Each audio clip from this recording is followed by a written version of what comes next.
organizer of Hartford Deportation Defense, and so we have regular meetings of that group in our house. We have for years, and usually my role there is just to mind the kids and play with them in the other room. And so I knew Gilbert, the boy who died, really well, and I've known him for a long time, and he was just a shining little human being, just bright, kind. You know, I was there with kids who from like 3 years old up to teenagers with developmental delays, sort of trying to manage all these kids in a small room with a bunch of toys. And even when Gilbert was little, he was more of a helper to me than he was another kid. He was just, you know, and a kid who, not only as all kids do when they grow up in a Spanish-speaking house, was bilingual, like into translation, into language, fascinated by it, helped his parents so much. Really like the dream of the kind of citizens and people that we want to see come up in our city and serve our city. And I mention all this only to say that we're probably used to seeing a story about a house fire every now and then in the news, and maybe about someone dying.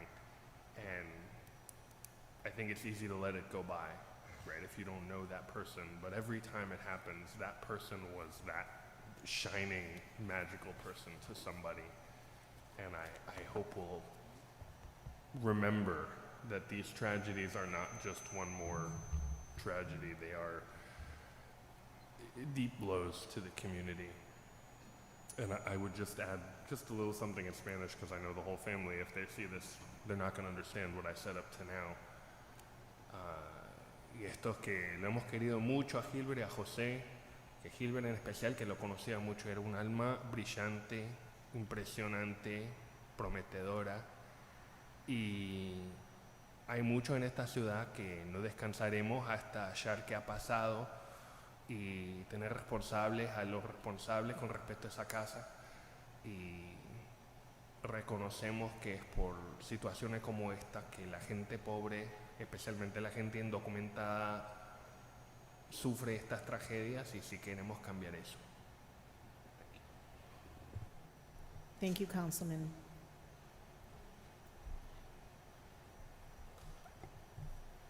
Next is a point of privilege to our Madam Treasurer. Sarah, you have the floor. Thank you, Madam President. Thank you, council members. As you know, as the treasurer in the city of Hartford, we have lately received a lot of calls from retirees, employees, community leaders, and others regarding if they're going to get paid on time, what's the status of our pension, how's the pension is performing. And so, as you know, my office is very technical to understand. I took the liberty to make it easier to respond to the concern of the community employees, staff, and retirees, answers to those concerns, and I did it by our different charts. And I'm going to start off with, what's the funded status of the pension fund? Why has it dropped? And it did. It did so for a good reason. If you recall, Hartford was on the edge of bankruptcy. Many of us were part of it, discussions. We had a very hard choice to make. One, cut the status of the pension fund, or force the city and its taxpayers to come up with an additional $20 million, which would have almost certainly taken us to the edge of the bankruptcy. So we chose one, cut the funding status. In addition, we had a big increase in the number of retirees, and today there are fewer employees paying into the pension. The other two questions, despite the funding cuts, what is our status? If you see, the green is Hartford. Hartford is 63.5%. The state of Connecticut is 44%. New Haven is 32.7%. Waterbury, 55.4% compared to Hartford. And then we look at the two wealthy towns. Farmington, 63.7%. We are 63.5%. And Glastonbury, 69.1%. We are 63.5%. So the Hartford Pension Fund, far better than the state, our big city peers, and in line with our wealthy suburban neighbors. And then, what about performance of the pension?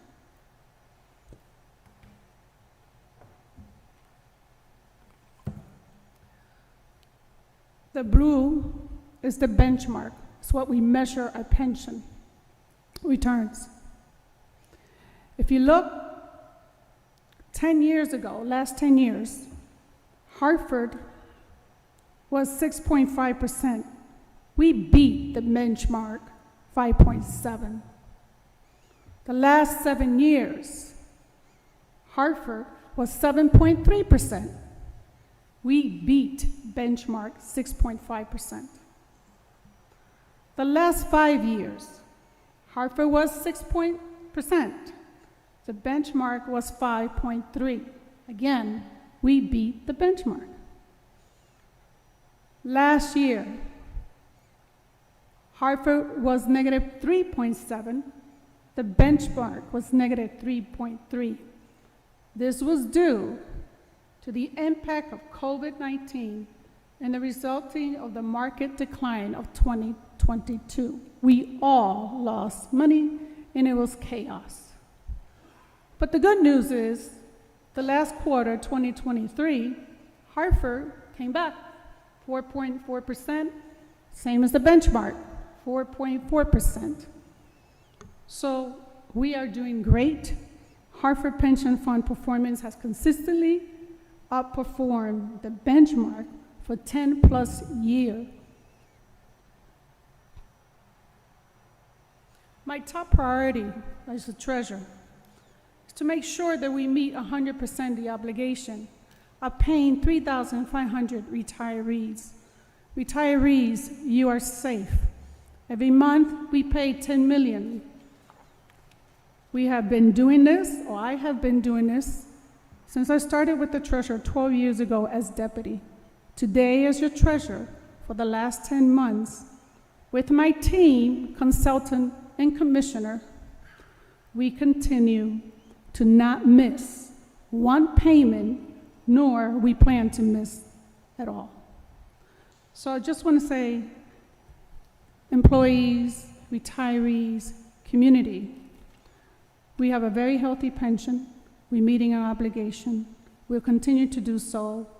We are very serious with the work that I do and my team, and we protect every penny because this is your pension. Those that I receive. For your work. And as we move to our agenda for this evening, Majority Leader Clark, you have the floor. Thank you, Madam Chair. Through you, I'd like to make the motion that we suspend the rules to add on a communication from the Health and Human Services Committee, which is a communication on the ordinance amendment for tobacco regulations, which is item 5.6 on our agenda. A second. Motion has been made and properly second. Are there any discussions?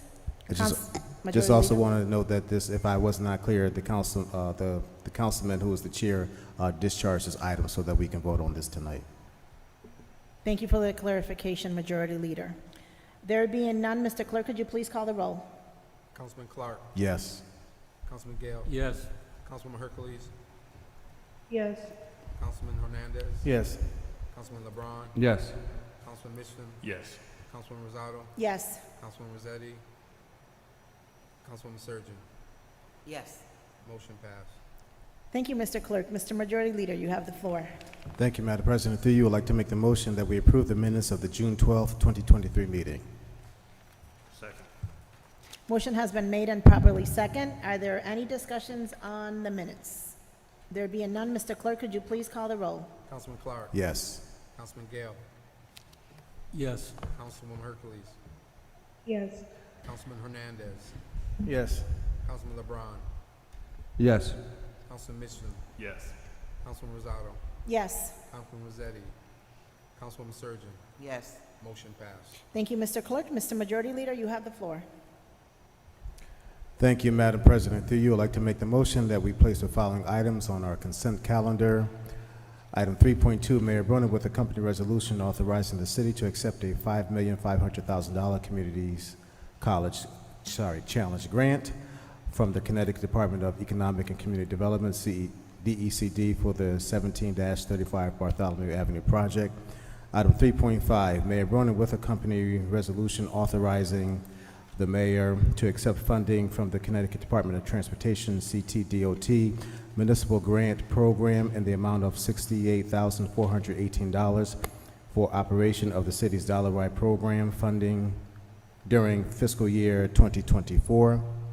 Item 3.6, Mayor Bronin with a company resolution empowering the city to accept a grant of $2,928 from the National WIC Association.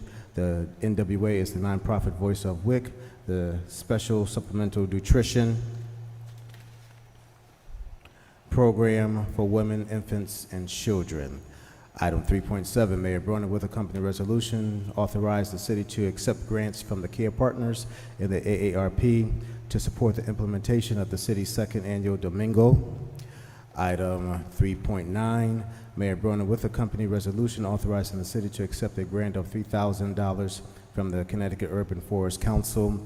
Item 3.11, the Committee of the Whole communication concerning Metropolitan District Commission on the status of progress in addressing certain flooding issues in the North End.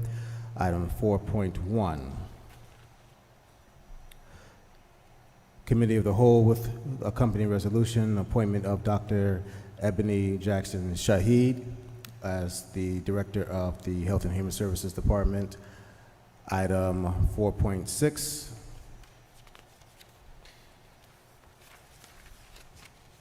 Operations Management, Budget, and Government Accountability Committee, Mayor Bronin with a company resolution to authorize the mayor to enter into certain tax assessment fixing agreements for the targeted properties within Bushnell South District as shown on the attached Bushnell South District map.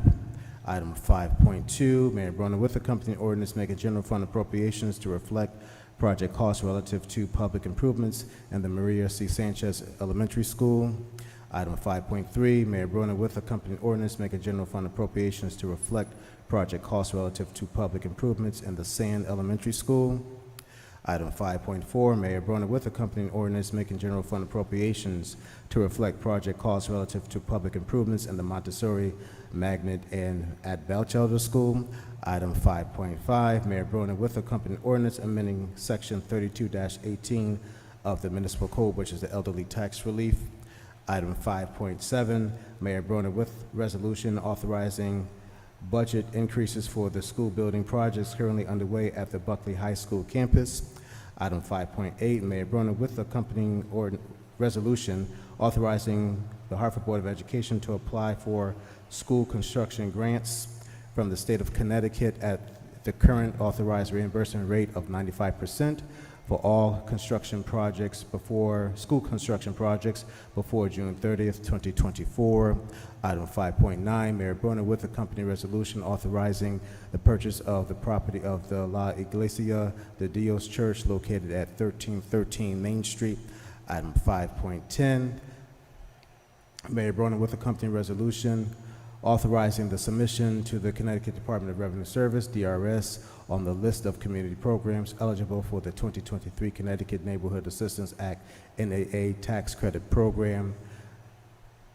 Item 6.1, the resolution by Majority Leader Clark and Councilwoman Surgeon, resolution celebrating the life and contributions of Samuel C. Hamilton. And item 5.6, which I neglected out of order, which is Is it here, the CDB? the ordinance amendment for tobacco resolutions. Really? Why?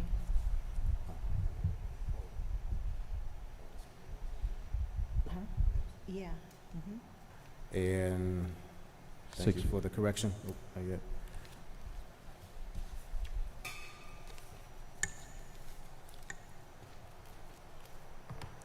Item 5.1, Mayor Brunner with a company resolution approving HUD Annual Action Plan for the program year July 1st, 2023 through June 30th, 2024. Are you going to second? Oh. Yeah. Second. A motion has been made and properly second. Are there any discussions? Councilman Gale. May we take action on item 4.6, please? What is 4.6?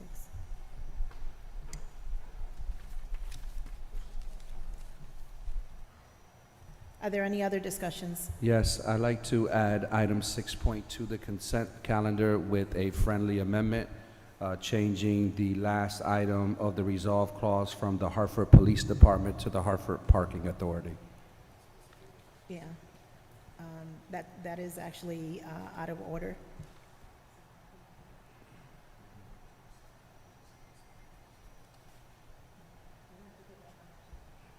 Take it up in action? Okay, thank you, Council President. Sure. Are there any other discussions? Councilman Mixton. Just a clarification in that pause. I feel like I wasn't, did 5.1 get added to consent? I just wasn't clear on that.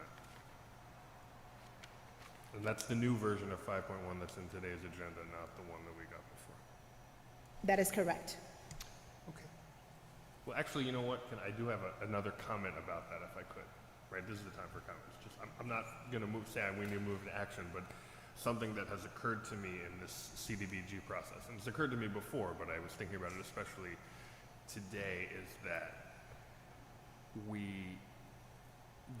the mayor presents us with a set of possible allotment of funds, and that was what, week before last, I believe, that we had that long meeting, and then it's a pretty difficult turnaround for us, and so I know this was circulated this afternoon, and what I'm saying is, like, I'm not mad at anyone for not circulating it till now. I think we need to figure out a way in future years to give ourselves a little more time, because, the mayor does this full time, but we all have day jobs. Well, Councilman Surgeon is retired, but no, I'm just giving you a hard time, Councilman. What I mean to say is that I think it's hard there's a lot here, and I think we would do ourselves all the service in the future if we gave ourselves more time to be able to understand the thing better and just be more informed. Absolutely. Are there any other comments? Mr. Clerk, could you please call the roll? Councilman Clark. Yes. Councilman Gale. Yes. Councilman Hercules. Yes. Councilman Hernandez. Yes. Councilman LeBron. Yes. Councilman Michelin. Yes. Councilman Rosado. Yes. Councilman Rossetti. Councilwoman Surgeon. Yes. Motion passed. Thank you, Mr. Clerk. Mr. Majority Leader, you have the floor. Thank you, Madam President. Through you, I'd like to make the motion that we receive the following items. Item 3.2, Operations Management Budget and Government Accountability Committee, communication concerning resolution authorizing a budget increase for the school building projects currently underway at the Buckley School campus.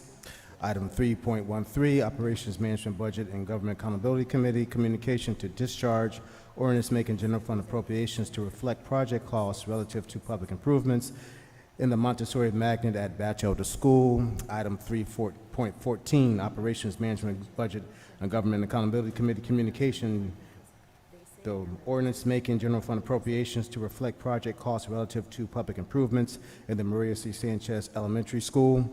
Item 3.15, out of Operations Management Budget and Government Accountability Committee, communication to discharge ordinance making general fund appropriations to reflect project costs relative to public improvements in the Sand Elementary School. Item 3.16, Operation Management Budget and Government Accountability Committee, communication to discharge resolution authorizing the Hartford Board of Education to apply for school construction grants from the state of Connecticut at the current authorized reimbursement rate of 95% for all school construction projects before June 30th, 2024.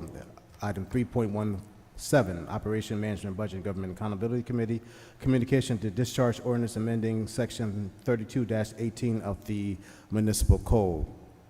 Item 3.18, Operations Management, Budget, and Government Accountability Committee, communication to postpone the resolution for communication on the City of Hartford budget for fiscal year 2024. Item 4.2, Public Works, Parks, Recreation, and Environment Committee with accompanying substitute resolution authorizing to contract through the Friends of Keeney Park for $20,000 to execute and deliver a contract for city paddles. Item 4.3, Operations Management, Budget, and Government Accountability Committee with accompanying resolution confirming the appointment of Isaias Haynes to the Ethics Commission. Item 4.4, Operations Management, Budget, and Government Accountability Committee with accompanying resolution authorizing the purchase of the property of the La Iglesias de Dios Church located at 1313 Main Street. Item 4.5, Operations Management, Budget, and Government Accountability Committee with accompanying resolution authorizing the submission to the Connecticut Department of Revenue Services, DRS, of the list of community programs eligible for the 2023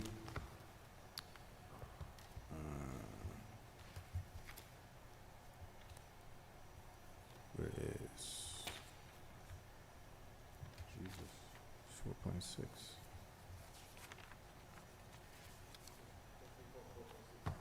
Yeah, I know. I'll see. Thank you. The Connecticut Neighborhood Assistance Act NADA Tax Credit Program. Second. A motion has been made and properly second. Are there any discussions, any comments? There being none, Mr. Clerk, could you please call the roll? Councilman Clark. Yes. Councilman Gale. Yes. Councilwoman Hercules. yes, Councilman Hernandez. Yes. Councilman LeBron. Councilman Mitchum. Yes. Councilman Rosado. Yes. Councilman Rossetti. Councilwoman Surgeon. yes, Motion passed.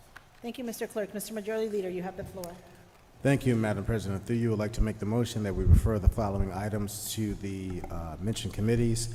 Item 3.1, Mayor Broner with the company resolution authorize the mayor to enter into a tax fixing agreement, purchase and sales agreement, development agreement, and ground lease for property located at 17 Bartholomew Avenue that has a public hearing on Monday, July 17, 2023 at 7 p.m. and an 824 review to be referred to the Operations Management, Budget, and Government Accountability Committee. Item 3.4, Mayor Broner with a company resolution authorizing the mayor to enter into a tax fixing agreement for the redevelopment of 275 Windsor Street, also known as the former Rensselaer Graduate Center, to be referred to the Operations Management, Budget, and Government Accountability Committee. Item 3.10, Mayor Broner with a company resolution authorizing the transfer to the suspense book of $1,386,478.42 in outstanding delinquent property taxes for tax bills that the tax collector has certified as unlikely to be collected to the Operations Management, Budget, and Government Accountability Committee. Item 3.8, Mayor Broden with a company resolution authorizing a 10-year tax abatement agreement with Saramundi Commons Limited Partnership to support affordable rental housing located at 135 Broad Street to be referred to the Planning, Economic Development, and Housing Committee. Item 3.3, Mayor Broner with a company resolution authorizing the agreement and ground lease with Adalib Enterprises LLC that has a public hearing on Monday, July 17th, 2023 at 7 p.m. and also to an 824 review to be referred to the Planning, Economic Development, and Housing Committee.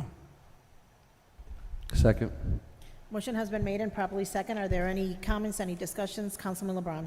Just for clarification, was 6.2 mentioned? Mr. No. Clerk? No? Okay. So we're taking action on that. Thank you. There being no comments, Mr. Clerk, could you please call the roll? Councilman Clark. Yes. Councilman Gale. Yes. Councilman Hercules. yes, Councilman Hernandez. Yes. Councilman LeBron. Yes. Councilman Mitchum. Yes. Councilman Rosado. Yes. Councilman Rossetti. Councilwoman Surgeon. yes, Motion passed. Thank you, Mr. Clerk. Mr. Majority Leader, you have the floor. Thank you, Madam President. Through you, I'd like to make the motion that we take action on item 4.6, which is the Operations Management, Budget, and Government Accountability. Mayor Broner with a company resolution to authorize the mayor to enter into a tax certain tax assessment fixing agreements for targeted properties within the Bushnell South District as shown on the attached Bushnell South District map. Second.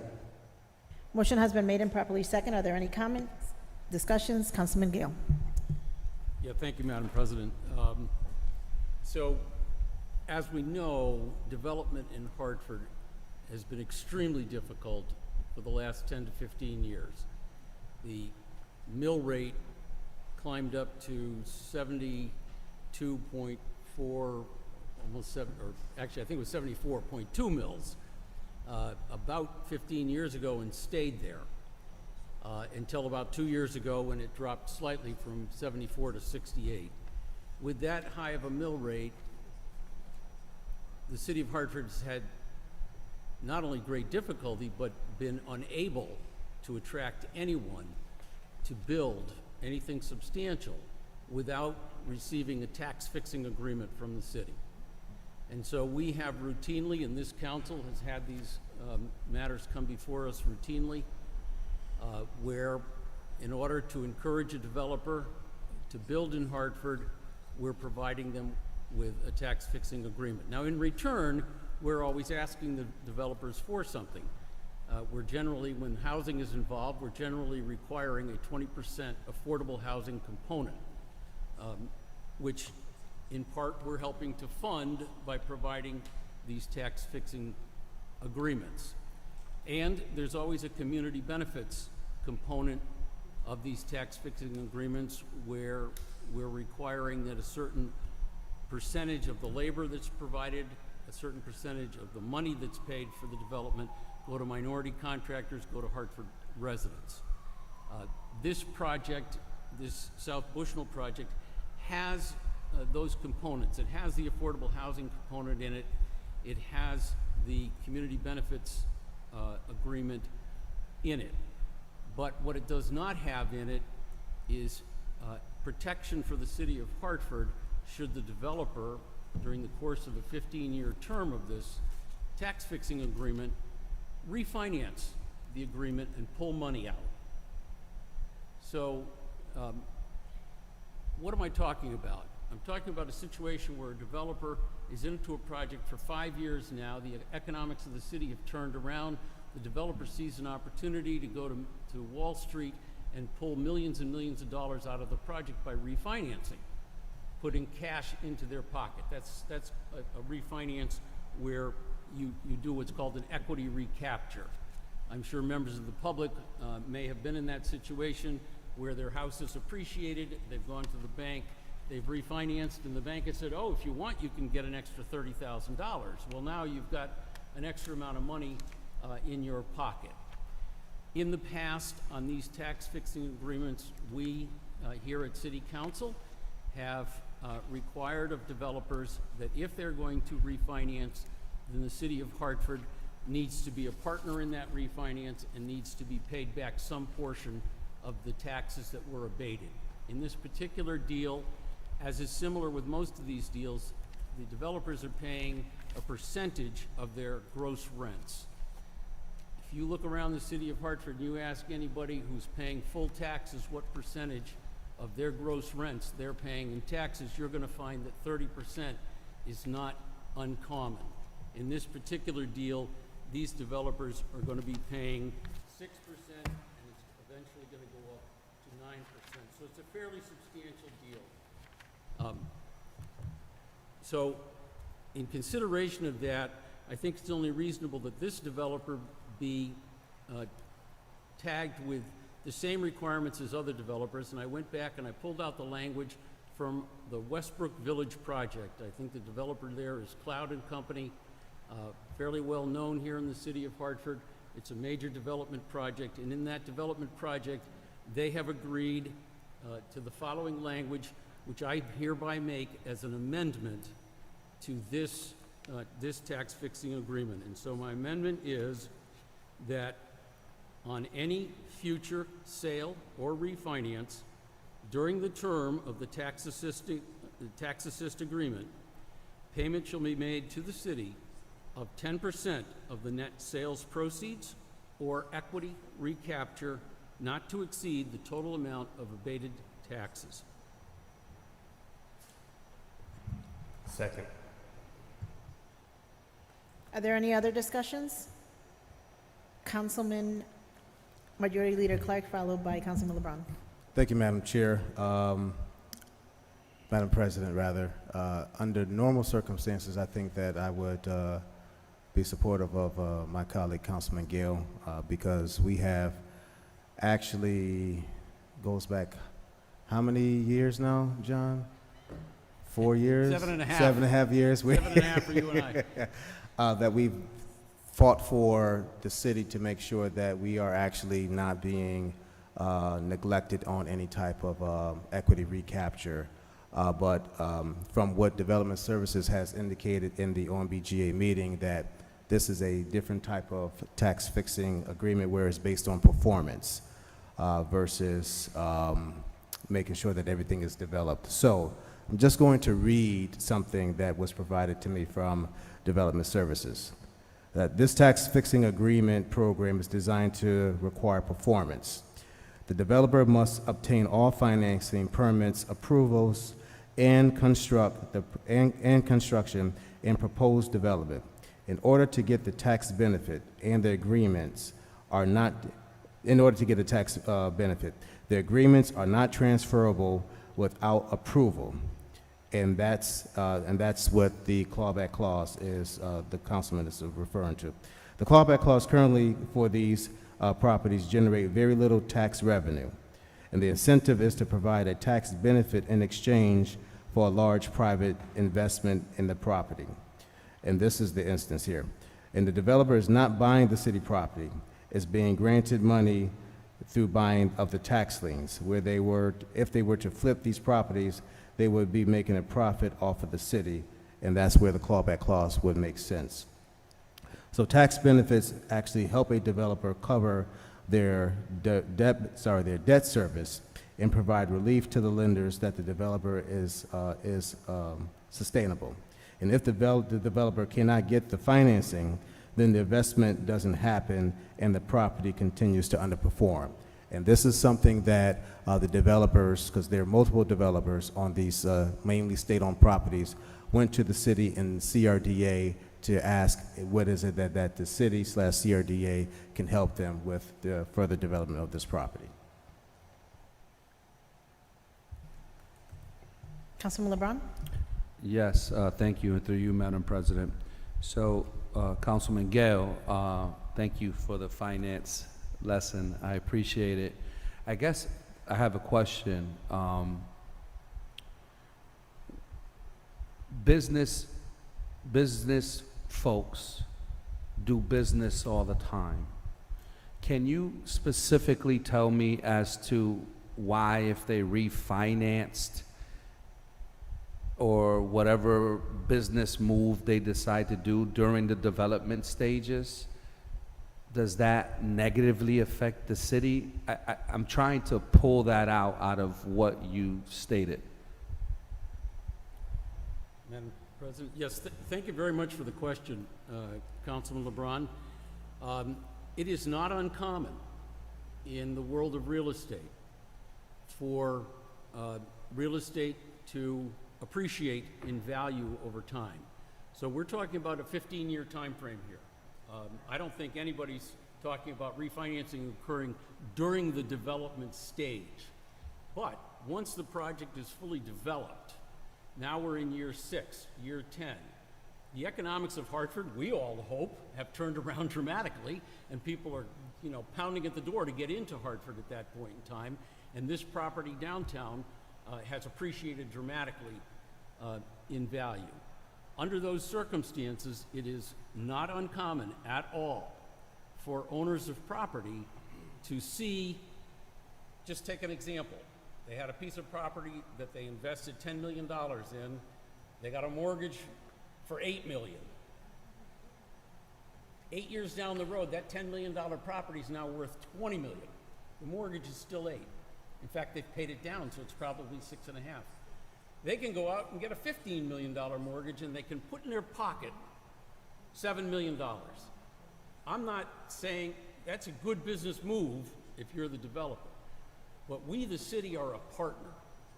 We're not just the city of Hartford. If they just came in and said, we'll pay you your 68 mills, we'll do like everybody else in Hartford, like I am, like you are, we'll pay the mill rate. But that's not what's happening. We're a partner. CRDA is a partner. We're all coming in and we're all part of, and you'll hear development services say they come in with a stack, right? That's their term. What's the stack? The stack is the partnership that makes up all the money. There's a certain amount of developers' equity that's coming in. There's another certain amount of CRDA money. There's another certain amount of real financing that they're getting from Bank of America or Webster Bank or somebody. There's another amount that's us, that's the city of Hartford, contributing to that stack that's making this whole project affordable. Because when we lower that tax rate, they can get more of a loan because they've got more money that they can spend on a monthly mortgage payment. So and by the way, I would just like to agree with Development Services, as was stated by Majority Leader. There is language in here that does prevent an assignment of the entire project without the consent of the city, but that doesn't protect us from a refinance. Councilwoman Hercules has her hand up. I'll defer to her. Councilwoman Yeah. Hercules, you have the floor. Thank you, through you, Madam President. That was the exact point, the assignment versus a refinance. And I think that distinction is really important because that's not what the city is protected from. But I guess the question, so I believe in the way that Councilman Clark explained it is not mutually exclusive from what Council Gale is saying. Those are two separate issues. And so Councilman Gale's point about them refinancing, which is really what more than likely would happen because that's the expectation that the property is going to appreciate in value. Otherwise, why are you developing it in the first place, is a very likely scenario. And so I don't know if it's worth taking this back to Development Services and figuring out how we can restructure this or just going forward with this amendment. But my question also is, when the property does appreciate, because that's the hope that it will, we are then receiving taxes based on that new valuation. I don't know if this, I don't have all the information in front of me from the meeting, but was there something in there that speaks to that? If the property valuates at a certain level, then the tax structure changes based on that, because right now it's not worth much, if anything, and we're not getting any taxes on it, any tax revenue. Councilman LeBron? Thank you, Councilwoman Hercules. I think my understanding that the taxes are structured, I guess the question I have for Councilman Gale is that, hold on, I'll wait so he can hear my question.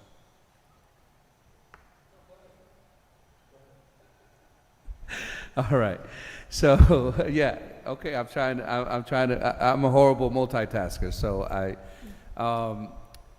Councilman Gale, the question I have for you is, aren't they, okay, so the first question is, if they refinance, you think the city should get a cut of the refinance? Again, I would just mention that the concept that I've laid before in my amendment tonight is not a new concept. The language I read to you is already in many, if not most, of the tax fixing agreements that this council and the prior council have passed. We consistently, we use the term clawback provision. Right. It's a clawback provision. So yes, I'm suggesting that if the developer's going to make some, pull out some profit that's above and beyond their regular operating profit. I mean, they're going to be operating, they're going to be making a profit, right? Right. They're collecting rent every month. They're going to be paying their mortgage. They're going to be paying their taxes. They're going to be paying themselves and putting money in their pocket. But if they're going to take other money out that's not part of the operating, that's where we're standing there with a clawback saying, wait a minute, we're a partner, we need to share. Now, I will say that I'm perfectly prepared to withdraw the amendment at this point in time and postpone this matter if that's the will of the body. So, just, Madam President, just one more. But Councilman Gale, I guess the question I have as a business, from a business perspective, aren't they taking all the risk? So there's also the ability that the property may depreciate, things may happen, you know, the unforeseeable future acts of God. Only God is 100%. So, right? Like, aren't they taking the risk? And so as a business person who's making an investment, that's the gamble that you take. That's the business of business. Well, business is a function of negotiation. Through you, Council President, I'm sorry. Two responses. One is just take note of the fact that the taxes they're paying are a function of their gross rents. My taxes aren't, your taxes aren't, but their taxes are a function of gross rents. So if they don't get much money, they're going to pay 6%. It's either 6% of $100, 6% of $1,000, 6% of $100,000. If it goes down, their tax bill goes down. If it goes up, their tax bill goes up. So that's the first response. But the second response is, yes, they're taking a risk.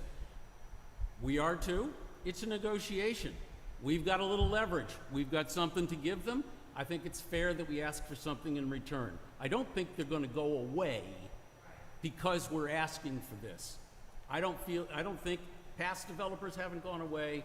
Everybody's felt that this is not unreasonable because we're giving them a benefit that other taxpayers aren't getting. And so it seems to me in our fiduciary responsibility as council members and kind of in our moral obligation to our fellow taxpayers, we kind of owe it to everybody to say, look, you're paying a lot, these guys aren't because we need them.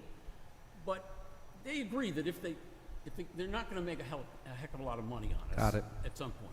So, Madam President, just one thing, and I'll end with this one, is that developers have gone away. The YMCA building, that developer went away, and that building continues to rot. So we have to also weigh that into account, that developers can go away, and they have that option.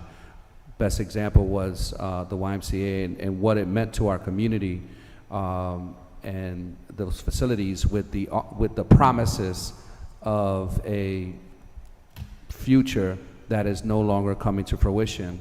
And so my fear from a council perspective is that that can happen again. So we've seen it in actuality across the street from Bushnell Park.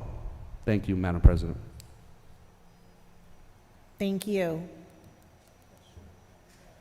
Councilwoman Surgeon. Thank you, Madam President. Unfortunately, I got off of the OMB committee at the wrong time.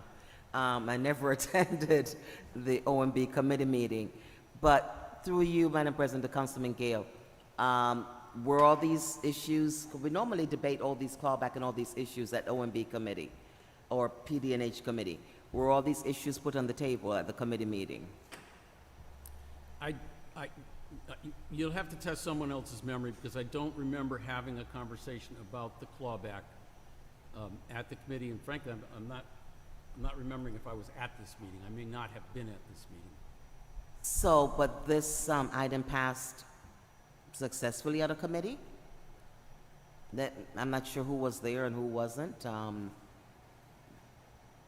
but it was referred back to council favorably.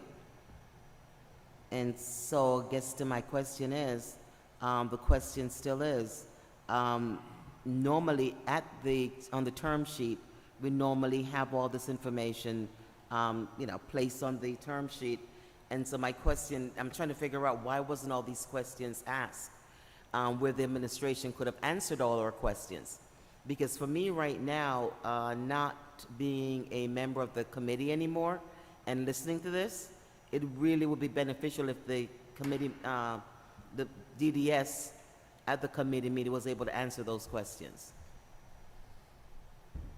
Councilman Gale. Councilwoman Surgeon, to your point, I'm referring back to the committee report. I was not at that meeting, and I I kind of figured that must have been the case because I'm generally the person who definitely raises these questions. And so that's the reason why I'm raising it tonight and not at the committee meeting. As I indicated earlier, if it's the will of the body, I'm happy to withdraw the motion and have the matter postponed. Yes. So So I are you will- withdrawing your motion, I will, Councilman? the second will withdraw it, and I'll make a motion to postpone this matter. Assistant Second. Majority Leader? Councilman had, was that the motion? Yes, there was a Postpone. motion to postpone it. Second. Motion has been made and properly second to postpone this item. Are there any other discussions? Councilman LeBron? Yeah, I think this move in and of itself is a deterrent at this point for business folks right now. We've gone through an entire process. This was proposed at the end of May, and now we're at the end of June. But my understanding of business that these conversations with the CRDA, with the city, probably happen for months. And in general, Councilman Gale, I would agree with you. I would absolutely vote right now. But the message that we're sending for such a vital piece, and I'm concerned about it too, right? There's the big concern about gentrification that I hear from the neighborhoods, right? So I am very concerned about that as well. I'm just more concerned about the message that we're sending to our business folks because from a council process, we missed, right? So that's on us. So just from a business perspective, if they made a bad business move, they missed. And so now at the 11th hour, I'm just afraid that this deterrent may magnify a lack of partnership for potential business interests. So I'm actually going to vote against postponing it. Thank you. Majority Leader Clark? Thank you, Madam Chair. Councilman, I relate to what you're saying, but I just want us to make sure, I think that postponing this is the appropriate way to do, because I know certain council folks were not at the meeting, and I'd rather see this council body get it right with this resolution and this request versus us doing something that we're now trying to figure out our way how we're going to maneuver back. So again, Councilman Gale and I go back regarding this clawback clause, and generally I think that, you know, that I would have been supportive of this, but per Development Services, again, this is not an apples to apples term sheet when it comes to other housing tax abatements that we have approved in the past. So I look forward to further dialogue so we can get at least get a majority of a consensus to this resolution. Thank you. Thank you, Majority Leader Clark. Councilwoman Hercules, you have the floor. Is your hand up from before? It's up, thank you, Okay. Madam President, through you. Yeah, I just wanted to echo that sentiment. I don't believe there's any time of the essence clause or anything that's looming and imminent in this. I think we are all very excited and supportive of this project, but our first and foremost responsibility is to be fiduciary agents of our city and to do our due diligence with respect to any business deal. And so while it's important to have our business mind, our mind always has to first and foremost be about the city and our finances. And so I think it's prudent for us to take a step back and look at this. And because this was presented in such a unique way, I think that's why certain questions weren't asked at that meeting. This is a very different tax abatement type of project. And so it's very much worthwhile addressing this with Department of Development Services now that Councilman Gale has brought it to our attention. I think that is our responsibility as a council body. Thank you. I totally agree with your comments and the sentiments of Councilman Clark. Councilman Mixtum. Thank you, Madam President. I want to gently push back on what Councilman LeBron said in the sense that, sure, we want to keep in mind the possibility that we will deter investment, but I think it has been a long time that cities like ours, cities that have struggled to get development, have been bending over backward more and more and in more and more ways to get development and we get to, and we know, of course, that there's all these other poor cities around Connecticut, around New England with their hand out in the same way. And I think the developers know this, and this is how we get rooked, right? This is how we end up with the stadium and things of that nature. So I think it's worth being aware that the development may go away, but also not just selling ourselves out entirely. It's all right to take a minute. Are there any other comments? There being none, there's a motion on the floor to postpone this item. Mr. Clerk, could you please call the roll? Councilman Clark, Yes. Councilman Gale, Yes. Councilwoman Hercules, Yes. Councilman Hernandez, Yes. Councilman LeBron, No. Councilman Mitchell, Yes. Councilwoman Rosado, Yes. Councilwoman Rossetti, Councilwoman Surgeon. Yes. Motion passed. Thank you, Mr. Clerk. Mr. Majority Leader, you have the floor. Thank you, Madam President. Through you, I'd like to make the motion that we take action on item 6.2, which is a resolution by Councilman Nick LeBron concerning parking during the Los Amigos softball games. Second. A motion has been made and properly second. Are there any discussions? I can't second my own oh, I'll second. oh, sorry. So, apologize. You could have seconded, but are you withdrawing your motion so that Councilman Amilcar can second it? Yeah, yeah. Okay. Are there any discussions? Councilman LeBron. It's been a long day and it's been hot, Madam President, so I apologize. I'd like to make an amendment to this resolution in the last resolve clause. I'd like the notation to change from Hartford Police Department to Hartford Parking Authority. And I think that should cover all bases. So in the resolve clause, so I'll read it entirely. Resolve that the Hartford Parking Authority implement a suspension of parking tickets for games attended during designated game days and hours not limited to, but to also including tickets given in the specified areas listed dating back to June 11th. Thank you. Second. Motion has been made and properly second. Are there any discussions? There being none, Mr. Clerk, could you please call the roll? Councilman Clark, Yes on the amendment. Councilman Gale, Yes. Councilwoman Hercules, Yes. Councilman Hernandez, Yes. Councilman LeBron, Yes. Councilman Mitchell, Yes. Councilwoman Rosado, Yes. Councilwoman Rossetti, Councilwoman Surgeon. Yes. Motion passed.